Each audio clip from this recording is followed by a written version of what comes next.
Hello, नमस्कार, आदाब, सत श्री अकाल, गुड मॉर्निंग दोस्तों। जीएस वाले भैया आपका हार्दिक स्वागत एवं अभिनंदन करते हैं। तो दोस्तों हम लोग यूपी पीसीएस और आरओ के एग्ज़ाम्स के लिए साइंस के प्रीवियस ईयर्स के क्वेश्चंस कर रहे थे। ऐसे प्रीवियस ईयर्स के क्वेश्चंस जो बिहार पीसीएस में, यूपी पीसीएस में, आरओ में पूछे गए हैं और इसी के साथ साथ Madhya Pradesh PCS, Rajasthan PCS, Uttarakhand PCS, Haryana PCS और किसी भी पीसीएस के एग्ज़ाम्स में पूछे गए हैं, वो क्वेश्चंस एग्ज़ाम्स के लिए बहुत इंपॉर्टेंट हो जाते हैं। और ऐसे क्वेश्चंस भी रखे गए हैं जो आईएएस के वन लाइनर टाइप के क्वेश्चंस हैं या आसान क्वेश्चंस हैं जो अमूमन यूपी पीसीएस और आरओ के एग्जाम में पूछता रहता है। तो ऐसे सारे क्वेश्चंस इसमें रखे गए हैं। ठीक है, ये सारे सेशन आपके एग्जाम के लिए काफ़ी इंपॉर्टेंट हैं और आरओ और पीसीएस के लिए ही नहीं, SSC, bank, railway, NTPC, group D, TET, PET, लेखपाल, बीईओ, अन्य कोई भी एग्जाम आप दें उसके लिए ये साइंस के क्वेश्चंस बहुत इंपॉर्टेंट हो जाते हैं। ठीक है, इसमें 25 क्वेश्चंस लिए गए हैं जिसमें 15 क्वेश्चंस बायो के हैं, 6 क्वेश्चंस फिजिक्स के हैं और 4 क्वेश्चंस केमिस्ट्री के हैं। एग्जाम में भी यही रेशियो पूछता है, कोई भी एग्जाम दें और उसी रेशियो में ये सारे क्वेश्चंस लिए गए हैं। आप लोग कमेंट सेक्शन में बताइएगा 25 क्वेश्चंस में से आप लोगों के कितने सही हो रहे हैं। और इसके पहले हम लोग 5 क्लासेस कर चुके हैं, बहुत ही बेहतरीन तरीके से क्वेश्चंस को कवर कराया गया है। ठीक, अब हम लोग अपने सेशन की शुरुआत करते हैं। पहला क्वेश्चन है, मकड़ी कीट से भिन्न होती है क्योंकि मकड़ी में पाई जाती है। कहने का मतलब मकड़ी और कीट में अंतर पूछ रहा है। ठीक है, और कह रहा है कि मकड़ी कीट से भिन्न क्यों होती है, क्योंकि मकड़ी में क्या पाई जाती है, मकड़ी में 8 टांगे पाई जाती हैं। ठीक है, और जो कीट होते हैं, कीट में 6 टांगे पाई जाती हैं। ठीक, मकड़ी और कीट होते हैं ये आर्थ्रोपोडा संघ से संबंधित होते हैं। ठीक है, किससे संबंधित होते हैं, आर्थ्रोपोडा संघ से संबंधित। आर्थ्रोपोडा संघ जो होता है ये पूरे जितने जंतु जगत होते हैं उसमें सबसे बड़ा संघ होता है। ठीक है, क्योंकि जितने भी जंतु पाए जाते हैं उनमें से 90% जो जंतु होते हैं वो आर्थ्रोपोडा के ही आते हैं। इसमें मकड़ी, कीट, मच्छर, मक्खी ये सब इसमें आ जाते हैं। ठीक है, अब इसमें से एक क्वेश्चन और पूछा जाता है कि मकड़ियों का अध्ययन क्या कहलाता है। तो मकड़ियों का अध्ययन दोस्तों आर्केनोलॉजी कहलाता है। क्या कहलाता है, आर्केनोलॉजी कहलाता है। ठीक है, और जो कीट का अध्ययन होता है, कीट का अध्ययन क्या कहलाता है, एंटोमोलॉजी कहलाता है। ठीक है, कीट का अध्ययन क्या कहलाता है, एंटोमोलॉजी कहलाता है। यहां से ये इतना हम लोगों को तैयार करना है। पहला है, निम्नांकित में से कौन एक कीट के शरीर से निकला स्राव है। मतलब पूछ रहा है कि ये जो ऑप्शन दिए गए कौन सा कीट से निकलता है। क्या मोती कीट से निकलता है? मोती दोस्तों कीट से नहीं, सीप से निकलता है। और सीप किस संघ का है, मोलस्का का है। ठीक है, ध्यान रहे, सीप मोलस्का का है, तो ये नहीं होगा। कीट किस में आता है, अभी ऊपर बताया आर्थ्रोपोडा में आता है। ठीक है, लाख दोस्तों कीट से निकलता है, तो ये इसका आंसर हो जाएगा। और इसका जो कीट निकलता है, कीट का नाम क्या है, लैसीफर लक्का है। क्या है, लैसीफर लक्का है। ठीक है, ध्यान में रहे। मूंगा, मूंगा चट्टान होती है, आप लोगों का पता होगा। मूंगा ये निडेरिया समूह का आता है। ठीक है, निडेरिया समूह का जंतु है ये। और गोंद जो होता है ये पेड़ों से निकलता है। ठीक है, पेड़ों की छाल से निकलता है, हम लोग पढ़े होंगे इसका। ठीक है, तो इस क्वेश्चन से इतना हम लोगों का तैयार होता है। अगला है, घोंसला बनाने वाला एकमात्र सर्प कौन सा है। तो सभी आप लोगों को अमूमन पता ही होगा कि किंग कोबरा होता है। ठीक है, राजनाग होता है। ठीक है, ये घोंसला बनाने वाला सांप है। ठीक है, अपना घोंसला खुद बनाता है जैसे पक्षियां बनाती हैं। ठीक, अगला है, निम्नांकित में से कौन सा विश्व का सबसे बड़ा पुष्प है। तो सबसे बड़ा पुष्प जो है वो रफलेशिया है। ठीक है, और इसी के साथ हम लोगों को पता होना चाहिए कि सबसे छोटा पुष्प कौन सा है। तो सबसे छोटा पुष्प है बुल्फिया है। ठीक है, क्या है, बुल्फिया है। ठीक, अगला क्वेश्चन है, निम्नांकित में से कौन सा रूपांतरित स्तंभ है। स्तंभ का मतलब होता है तना है, तो कौन सा तना है। गाजर और शकरकंद तना नहीं है, गाजर और शकरकंद दोस्तों जड़ में आते हैं। ठीक है, नारियल बीज में आ जाता है। ठीक है, नारियल बीज में आ जाता है। और आलू दोस्तों क्या है, आलू तना है। ठीक है, रूपांतरित तना, इसका आंसर क्या हो जाएगा, आलू हो जाएगा। ठीक है, आलू, हल्दी, अदरक, ठीक है, ये सब तना होते हैं। अगला मटर पौधा है। तो मटर दोस्तों शाक है। ठीक है, पुष्प नहीं है, झाड़ी नहीं है। ठीक है, मटर क्या है, शाक है। ठीक, अगला क्वेश्चन है, मरुस्थलीय पौधों की जड़ें लंबी क्यों हो जाती हैं। क्योंकि मरुस्थलीय पौधों की जड़ें लंबी होती हैं क्योंकि ये किसी की तलाश करती हैं। तलाश में ये जो है बहुत दूर तक चली जाती हैं, बहुत दूर तक। जैसे हम लोग देखते होंगे बहुत लोग तलाश किसी किसी की करते हैं, बहुत दूर दूर चले जाते हैं, है कि नहीं। तो ऐसे ही मरुस्थलीय पौधे भी पानी की तलाश में, इनकी जो जड़ें होती हैं पानी की तलाश में बहुत लंबी हो जाती हैं। ठीक है, तो इनकी जड़ें पानी की तलाश में क्या हो जाती हैं, लंबी हो जाती हैं। ठीक, अगला है, हाइड्रोफाइट किसे कहते हैं। ये जो दोस्तों फाइट है ना, ये फाइट फाइलम से बना है। फाइलम से बना है, ठीक है। और फाइलम का मतलब होता है पेड़ पौधे, ठीक है, पेड़ पौधे। और जो हाइड्रो है, हाइड्रो मतलब जल से बना है, ठीक है। हाइड्रो, हाइड्रोजन ना समझिएगा, हाइड्रो जल से बना है। तो क्या हो गया, जो जल में उगने वाले पौधे, तो हाइड्रोफाइट्स क्या होते हैं, जलीय पौधे होते हैं, ठीक है। अगला है, जल से बाहर निकाल ली जाने पर मत्स्य मर जाती है। मत्स्य का मतलब मछली, मछली मर जाती है क्योंकि मछलियां जल के अंदर जो घुलित ऑक्सीजन होता है उसके माध्यम से वो सांस लेती हैं, ठीक है। अब जब मछलियों को जल से बाहर निकाल लिया जाता है तो सांस नहीं ले पाती हैं, तो वे सांस नहीं ले पाती हैं, इसीलिए मर जाती है, क्योंकि इनके जो गिल्स होते हैं, गलफड़े होते हैं, वो जल में ही ऑक्सीजन लेने के लिए अनुकूलित होते हैं। मेढक की तरीके नहीं होते हैं कि मेढक जल के अंदर भी सांस लेता है और जल के बाहर भी सांस लेता है, ठीक है, ये चीज ध्यान रहे। मेढक जो होता है जल के बाहर जो होता है फेफड़ों से सांस लेता है और अंदर स्किन से सांस लेता है, ठीक है। अगला है, जीन अणु डीएनए की संरचना को सबसे पहले किसने रेखांकित किया था। तो डीएनए को जो सबसे पहले, डीएनए की संरचना को सबसे पहले रेखांकित किया था जेम्स वाटसन और फ्रांसिस क्रिक थे। वाटसन और क्रिक थे, ठीक है, ये नाम याद रहे। इसके लिए इनको नोबेल पुरस्कार भी मिला था। लेकिन जो डीएनए की खोज थी, खोज की थी 1860 में फिशर ने की थी। मछली की बात कर रहे थे अभी, मछली नहीं की थी, ठीक है, फिशर ने की थी। किसने की थी, फिशर, याद रहे, ठीक है। अच्छा, अलेक्जेंडर फ्लेमिंग ने, हम लोगों को पता होगा, बताइएगा आप लोग कमेंट सेक्शन में क्या आंसर होगा, क्योंकि पिछले सेशंस में पढ़ चुके थे। अलेक्जेंडर फ्लेमिंग ने किसकी खोज की थी, ठीक है। अगला क्वेश्चन है, हरगोविंद खुराना को किस आविष्कार के लिए सम्मानित किया गया। तो हरगोविंद खुराना ने प्रोटीन के संश्लेषण के लिए इनको सम्मानित किया गया था, और प्रोटीन के संश्लेषण के लिए इनको 1968 में नोबेल पुरस्कार मिला था, ठीक है। ये भारतीय थे, ठीक है, इनको नोबेल पुरस्कार मिला था प्रोटीन के संश्लेषण के लिए। अगला क्वेश्चन है, डीएनए में उपलब्ध कौन सा यौगिक अमीनो अम्ल नहीं बनाता है। तो हम लोगों को पता होगा डीएनए में 4 युग्म होते हैं, मतलब 2 युग्म होते हैं, एडेनिन, थाइमिन, ग्वानिन, साइटोसिन, ठीक है, साइटोसिन, ठीक। तो एडेनिन, गुआनिन, साइटोसिन हो गया, थाइमिन नहीं है, ठीक है। तो इसका आंसर क्या हो जाएगा, टायरोसिन हो जाएगा, ठीक है। तो डीएनए में उपलब्ध कौन सा यौगिक अमीनो अम्ल नहीं बनाता है, तो टायरोसिन अमीनो अम्ल नहीं बनाता है, बल्कि ये चारों बनाते हैं, एडेनिन, थाइमिन, गुआनिन, साइटोसिन, ये सारे अमीनो अम्ल बनाते हैं, ठीक। अगला क्वेश्चन है, अग्रलिखित व्यवसाय में लगे व्यक्तियों में से कौन से व्यक्तियों को अपनी कोशिका के डीएनए में स्थायी परिवर्तन का खतरा रहता है। मतलब ऐसे घातक काम भी होते हैं जहां पर काम करते हुए व्यक्ति के डीएनए मतलब जीन में परिवर्तन होने का खतरा रहता है। हम लोग अभी कल के सेशन में पढ़े थे, एक होता उत्परिवर्तन, उत्परिवर्तन होता है, एक प्राकृतिक वर्ण होता है। प्राकृतिक वर्ण का सिद्धांत डार्विन ने दिया था, है कि नहीं।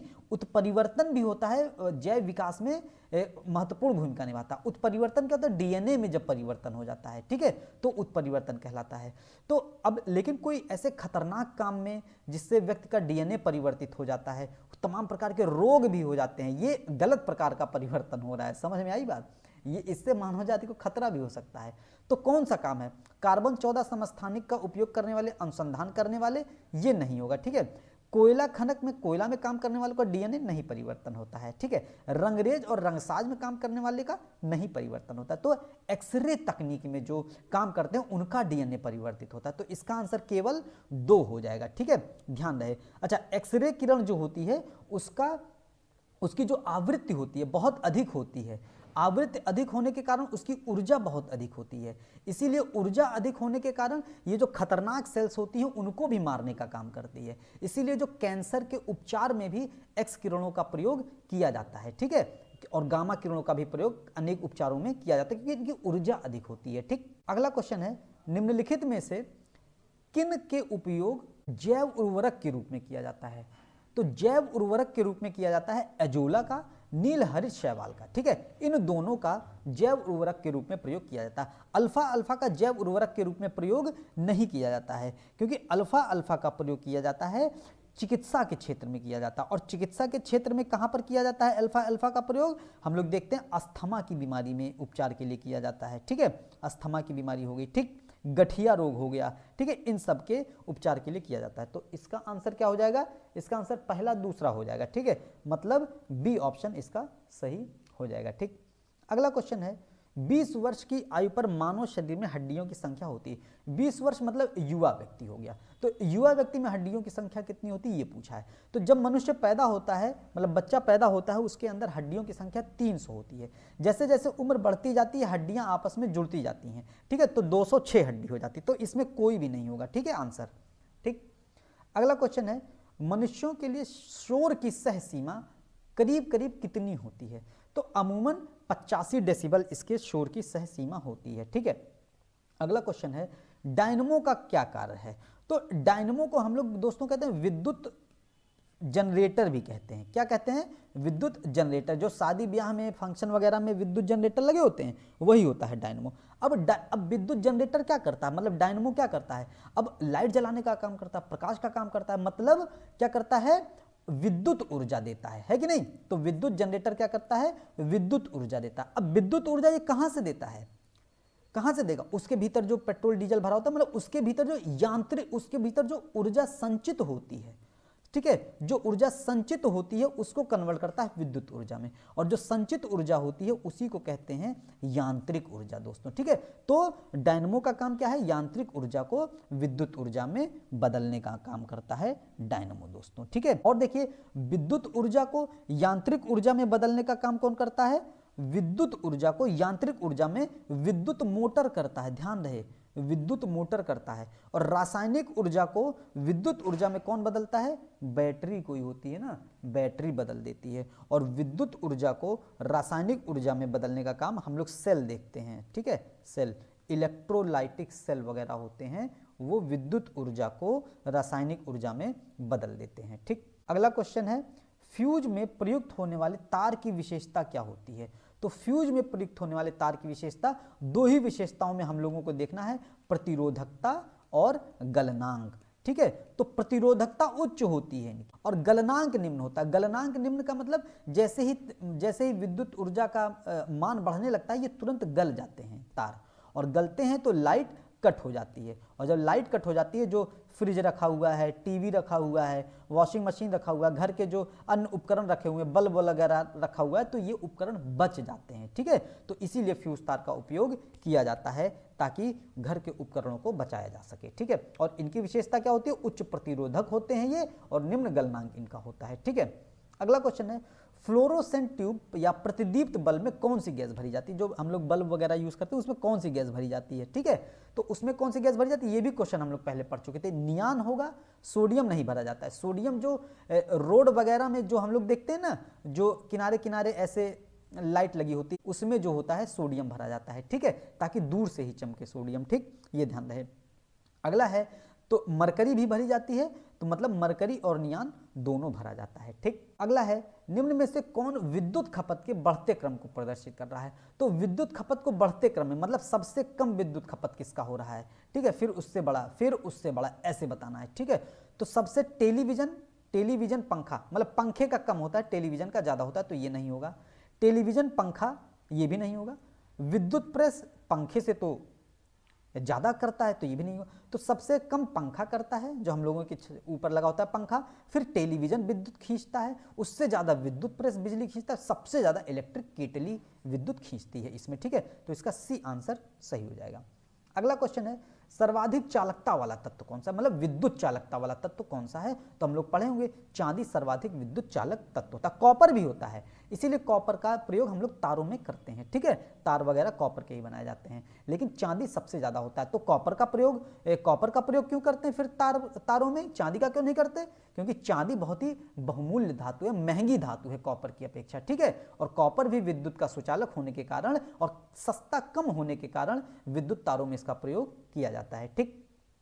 अगला क्वेश्चन है, प्राकृतिक रबड़ निम्नलिखित में से एक का बहुलक है? तो प्राकृतिक रबड़ किसका बहुलक है? आइसोप्रीन का बहुलक है, ठीक है। अगला क्वेश्चन है, किसी द्रव में एकत्रित होने पर मांसपेशियां थकान का अनुभव करने लगती हैं, मतलब किस द्रव के एकत्रित होने पर मांसपेशियां थकान का अनुभव करने लगती हैं? तो पिछले सेशंस में हम लोग डिस्कस कर चुके हैं, लैक्टिक एसिड होता है। जब हम लोग एक ही पोजीशन में कई देर तक, बहुत देर तक, कई घंटों तक बैठे रहते हैं, तो हम लोग देखते हैं ना, शरीर अकड़ जाती है, घुटने अकड़ जाते हैं, तो हम लोग हाथ पैर ऐसे झटकते हैं, घुटना उठना झटकते हैं, है कि नहीं? तो लैक्टिक एसिड उसमें जमा हो जाती है, ठीक है, ये ध्यान रहे। और लैक्टिक एसिड जमा होने के भी कारण भविष्य में गठिया टाइप का रोग हो जाता है। ठीक है, अगला क्वेश्चन है, सिरका निम्न में से किस एक का जलीय घोल है? मतलब सिरका में क्या घुला होता है? तो सिरका में ऑक्जेलिक एसिड नहीं घुला होता है, सिट्रिक एसिड भी नहीं घुला होता है क्योंकि सिट्रिक एसिड विटामिन सी में पाया जाता है। ठीक है, हाइड्रोक्लोरिक एसिड नहीं पाया जाता है क्योंकि ये तो बहुत भयंकर एसिड हो जाता है, ये अमाशय में पाया जाता है। ठीक है, एसिटिक एसिड पाया जाता है। ठीक है, सिरका में कौन सा एसिड होता है? Acetic acid. कई लोगों को सिरका से एलर्जी भी हो जाती है तो उनको चेकअप कराना पड़ता है, तो और फिर उसमें आता है कि आपको सिरका नहीं खाना है, आपको खट्टे फल नहीं खाने हैं, ये सब चीज़ें होती हैं। ठीक है, तो एसिटिक अम्ल इसमें होता है। निम्न अचार नहीं खाना होता है उसमें। निम्न में से कौन एक प्राकृतिक ईंधन है? तो प्राकृतिक ईंधन कोल गैस, टार, कोक नहीं है, पेट्रोलियम है प्राकृतिक ईंधन। ठीक है, तो इस तरीके से हम लोगों ने 25 क्वेश्चंस मिनिमम समय में बहुत अच्छे से एक्सप्लेनेशन करके कवर कर चुके हैं। ये 25 क्वेश्चंस के आंसर दिए गए हैं। इसका पीडीएफ हम जीएस वाले भैया टेलीग्राम ग्रुप पर भेज देंगे, डिस्क्रिप्शन बॉक्स में लिंक दिया हुआ है, आप लोग ज्वाइन हो जाइएगा। तो दोस्तों ये जो 25 क्वेश्चंस हम लोग कर रहे हैं, ये आप लोग किसी भी तरीके का एग्जाम दें उसके लिए बहुत इंपॉर्टेंट होते हैं। ठीक है, चाहे आप पीसीएस का दें, आरओ का दें, SSC, bank, railway, NTPC, group D, TET, PET, लेखपाल, बीईओ, नेट, जेआरएफ, जीआईसी या किसी प्रकार का वनडे एग्जाम दें जिसमें भी जीएस पूछी जाती है, साइंस पूछा जाता है, उन सब के लिए ये सेशंस बहुत इंपॉर्टेंट होता है। ठीक है, तो दोस्तों पूरे सेशंस को वॉच करिएगा। एग्जाम में इससे 50 से 60% क्वेश्चन प्रीवियस ईयर के रिपीट होते ही रहते हैं। ठीक है, तो प्रीवियस ईयर बहुत इंपॉर्टेंट होता है आपको सिलेबस को समझने के लिए भी। ठीक है, तो उम्मीद करते हैं सेशन आपको पसंद आया होगा। सेशन को लाइक कीजिएगा, शेयर कीजिएगा, सब्सक्राइब कीजिएगा। मिलते हैं अगले सेशन में। जय हिंद, जय भारत।